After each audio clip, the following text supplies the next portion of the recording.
بكتاب مولانا الجليل لاحت لنا قصص الزمان، عبر وآيات حوت نورا أطل على الجنان. هي سلوة للمؤمنين تلك الحكايا الطاهرات، فيها الأماني سافرات. بسم الله الرحمن الرحيم، الحمد لله رب العالمين، وصلي اللهم وسلم وبارك على سيدنا محمد وعلى آله وصحبه أجمعين. أهلا بكم أعزائي المشاهدين إلى حلقة جديدة من برنامج حكاية ومغزى. اليوم مع قصة المرأة التي اشتكت. من هي هذه المرأة ولمن اشتكت؟ قصة في الجزء 28. أوس بن الصامت رضي الله عنه وأرضاه تزوج بالصحابية الجليلة خولة بنت ثعلب رضي الله عنهم جميعا وهي صغيرة حتى كبروا في السن. في يوم من الأيام غضب هذا الصحابي من زوجته وقال لها: أنت علي كظهر أمي.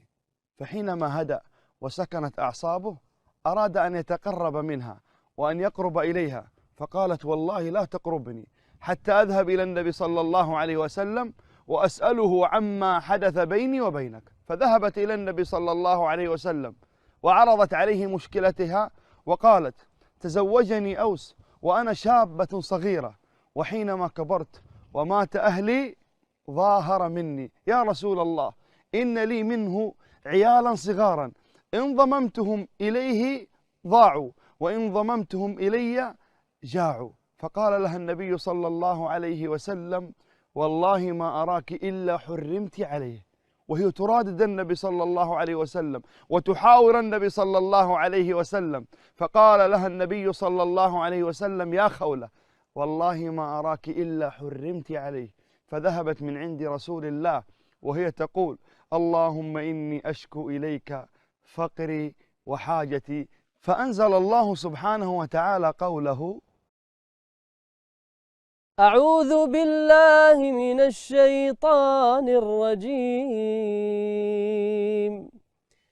بسم الله الرحمن الرحيم.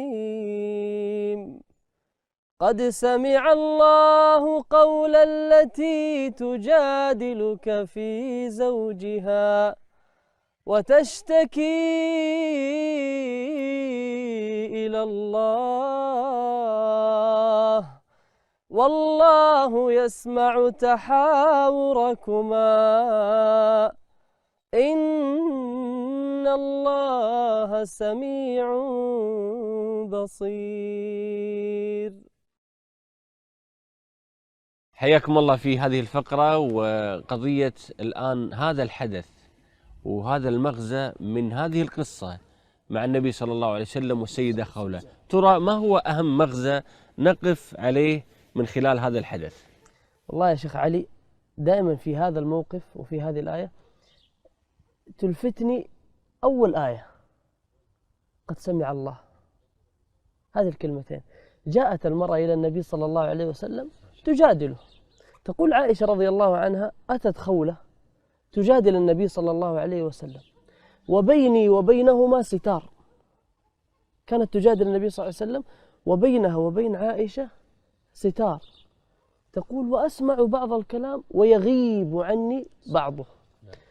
فأنزل الله: قد سمع الله قول التي تجادلك في زوجها.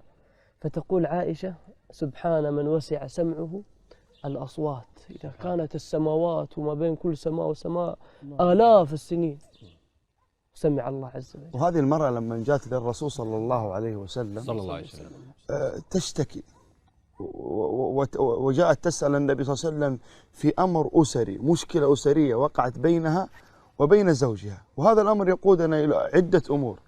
الأمر الأهم منها أنه مو عيب الإنسان إذا عنده مشكلة أسرية، بالذات مشكلة أسرية أو غيرها من المشاكل، أنه يسأل أهل العلم ويسأل يبحث عن مصلح اجتماعي. نعم، يسأل عن المختص في هذا الأمر. في هذا الأمر وفي هذه القضية. الآن البيوت مليئة بالمشاكل في واقعنا المعاصر، لكن قليل من يسأل، قليل من يقرأ، قليل من يسمع، لحل المشكلات الأسرية، فن التعامل مع الزوجة، فن التعامل مع الزوج، كيف تدير بيتك، كيف يصبح البيت سعيد.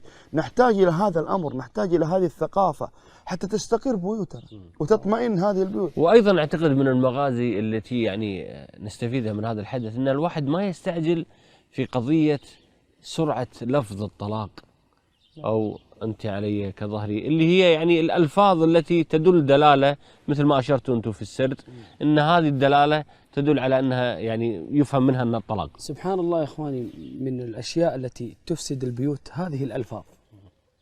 من أجل ذلك قال علماء الأسرة يعني والبيت السعيد يعني الأشياء الذي يذكرون فيها مقومات البيت السعيد، قالوا مقومات البيت السعيد 4 ركائز أو 4 أركان. الركن الأول وهو الرحمة بين الأب والأم وبين الأبناء وبين الزوج لزوجته والزوجة لزوجها، تكون في رحمة. إذا أتى من وظيفته ما تعنف وروح يجيب اللي يروح. كذلك أيضا من الأشياء الركن الثاني هو ذكرنا الرحمة وأيضا المودة، والمودة هي المحبة. وهذه يعني اللفظتين أو الركنين الله عز وجل ذكرها في كتابه. قال الله عز وجل: ومن آياته أن خلق لكم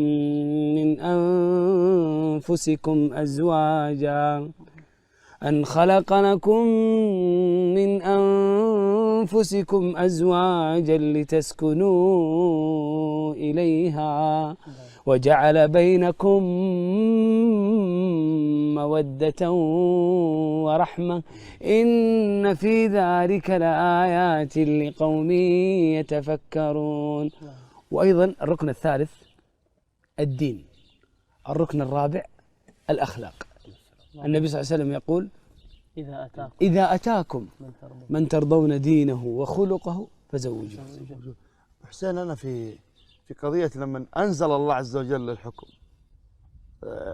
عتق رقبة أو صيام شهرين متتابعين أو إطعام 60 مسكين، وفي جية هذه المرأة للرسول صلى الله عليه وسلم وحرصها على استقرار حياتها مع هذا الزوج، وأيضا لما كانت تقول: يا رسول الله ما يستطيع، مريض، وعتق الرقبة ما يقدر عليه، وإطعام 60 مسكين، ما في أفقر في المدينة مننا، قاعد تدور له مخارج.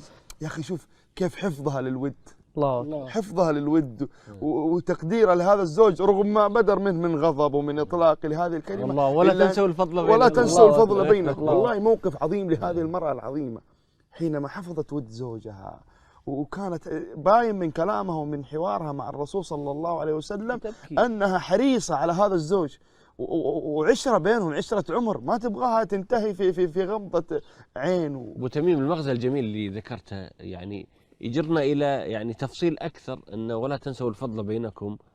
أن الآن بعض النساء يعني تعرف في بعض الناس ما يعني يتم إكمال هذه الحياة الزوجية، للأسف يتم تدمير واشترار الماضي السيء، ويبدأ الضرب والحرب أرض وتسخير لذلك من أسباب الجنود يعني الأسرية كلها. من أسباب استقرار الحياة الزوجية التجاهل والتقافل. اي والله. التقاضي عن بعض الاشياء وسفاسف مشي. يقول شاعر عندنا اسمه سعد بن جدلان: دام تمشي مشها. ترى في كثير من الامور والله كثير من الامور نحتاج ان نمشيها، نمررها زي ما هي ولا تدقق فيها ولا عشان تستقر حياتك وتمشي هذه السنة.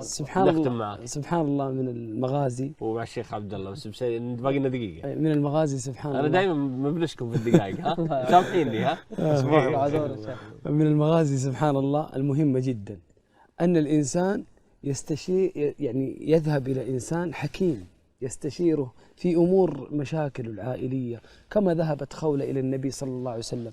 الله عز وجل يقول: فإن خفتم شقاق بينهما فابعثوا حكما من أهله وحكما من أهلها. يعني يريد إصلاحا يوفق الله بينهما. يعني شوف النية الطيبة، إذا عندك النية هذه إن لا، لكن إذا رايحين والله لو وريني وكذا كل واحد يبغى يطلع الحق على الثاني. كل واحد. تفضل شيخ نختم. المغزى الجميل أراه في هذه الآيات أن المجادلة تكون للبشر، أما الشكوى لا تكون إلا لله. تجادلك في زوجها وتشتكي، ما قال تشتكي إليك، الله. تشتكي إلى الله. أختم هذه الحلقة بآية. تفضل، هذا خير الكلام. الله عز وجل يقول: إنما أشكو بثي وحزني إلى الله وأعلم من الله ما لا تعلمون.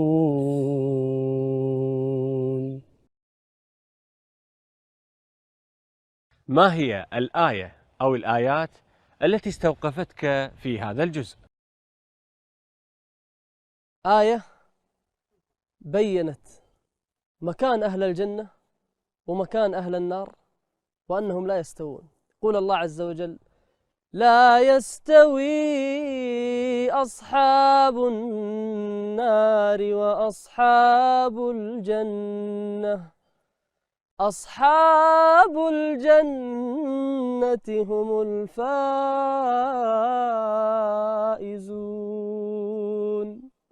نسأل الله يجعلنا وإياكم منهم.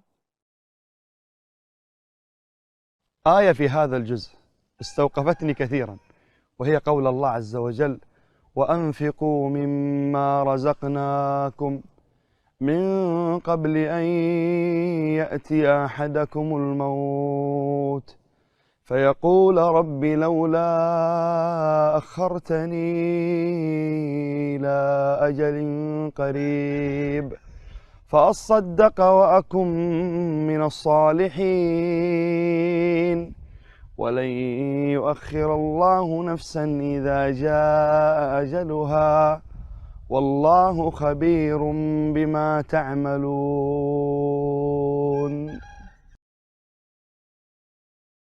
هذه هي الآيات التي استوقفتهم. يا من تشاهدنا الآن، ما هي الآيات التي استوقفتك في هذا الجزء؟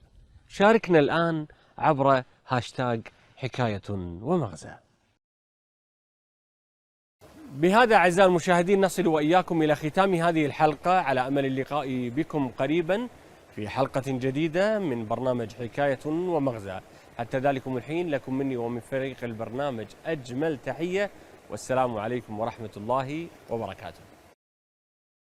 بكتاب مولانا الجليل لاحت لنا قصص الزمان، عبر وآيات حوت نورا أطل على الجنان، هي سلوة للمؤمنين تلك الحكايا